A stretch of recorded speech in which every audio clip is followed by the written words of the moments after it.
Сәлем достар, жақында маған балабақшадан осындай заказ түскен болатын.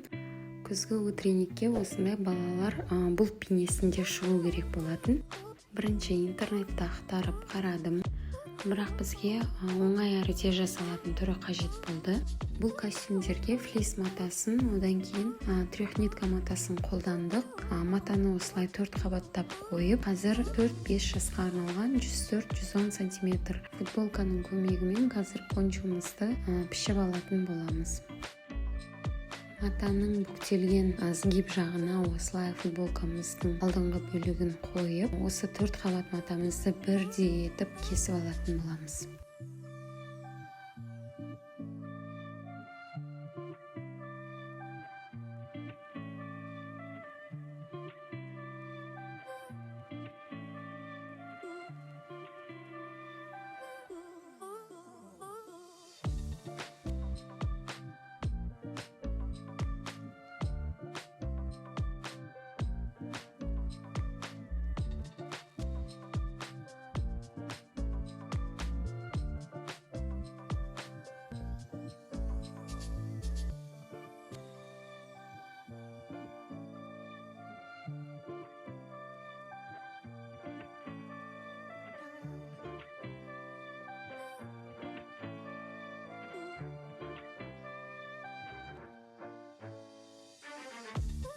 Пончомызды қиып алғаннан кейін біз қазір алдыңғы бөлігіне бөлек алып, осылай тура ортасынан қайшымен кесіп шығамыз және футболканың көмегімен мойын ойынысын ашығырақ етіп алды жағын оямыз.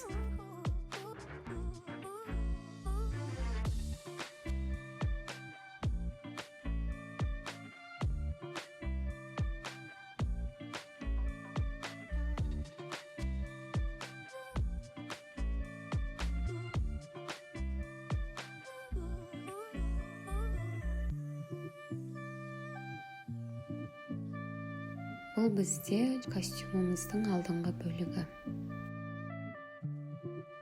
Міне мен осылай алдыңғы және артқы бөліктерін инемен қадап алдым. Қазір сол жерлерін тігіп, одан кейін оверлоктап шығамыз. Жанындағы тігістерін оверлоктап болғаннан кейін біз мойын ойындысын, алдыңғы бөлігін, астыңғы бөлігін барлығын осылай оверлокпен обработка жасап шығамыз. Қазір осы мойын бөлігін артық жіптерін кесіп алып тастап, 0,7 немесе 1 см көлемінде қайырып, осылай машинкамен тігіп шығатын боламыз.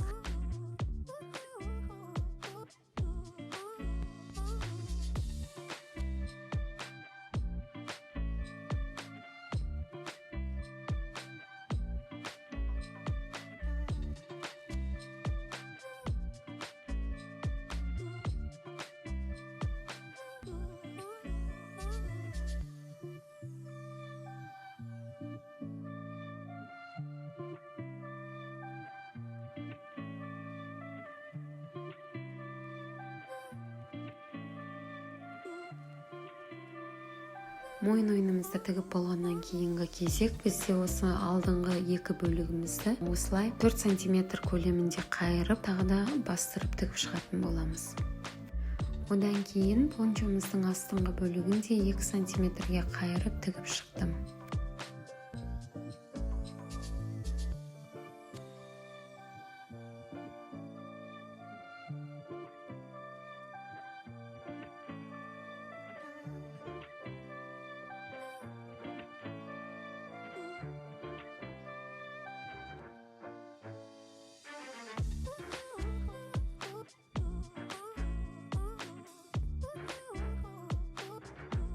Келесіде біз осындай фетр матасын алып, қазір бұлттың суретін салатын боламыз. Бұл бізге басымызға тағатын повязка үшін қажет. Повязканың основасы негізі бархатный лента қолданып жатырмын. Сол лентаға осы бұлтымызды найзағаймен бірге жабыстырып тігіп шығатын боламыз, ортасын белгілеп. Одан кейін бұл бұлттың формасын біздің пончомыздың алдына да тігіп қоятын боламын.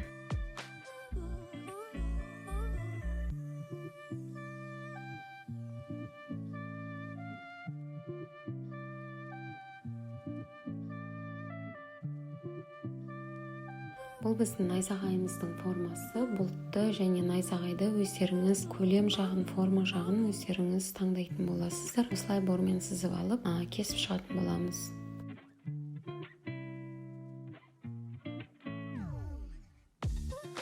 Біздің повязкамыз осындай лентамен жасалды. Баланың басынан бір 10 см, 20 см-де артығырақ алып, осылай бұлтқа найзағайымызды тігіп аламыз. Одан кейін барып лентаға тігіп шығатын боламыз. Дәл солай бұлтқа найзағайымызды тігіп дайындап аламыз. Оны пончоға да видеоның соңында көрсететін боламын. Кәдімгідей үстіне қойып, машинкамен тігіп шығатын боламыз.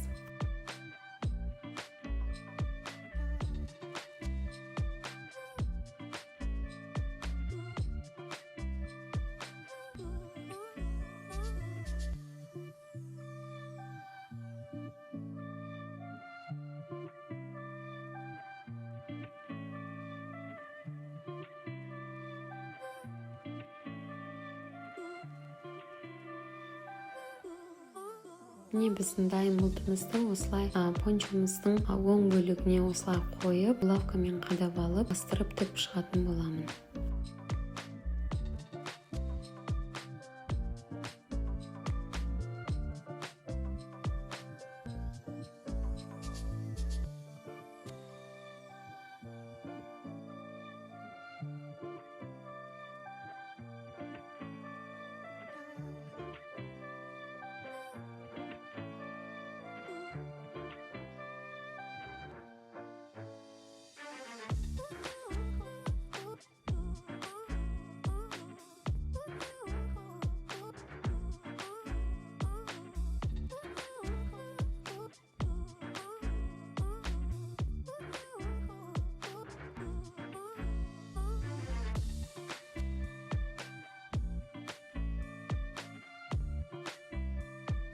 Пончомыз мойын бөлігінің алдына бархатный лентамызды да 33 см етіп кесіп алып, екі шетінен тігіп шықтым. Одан кейінгі кезек біздің алдымызда костюмымыз кішкене қызығырақ болу үшін осы бұлттың астыңғы бөлігіне жаңбыр жауып тұрғанның белгісі ретінде осындай капелькалар кесіп алдым. Тамшылар сол фетр матасынан. Одан кейін тоқитын жіппен, инемен фетр арқылы өткізіп, осылай қазір 2 капелькадан тігіп шығатын боламын қолмен.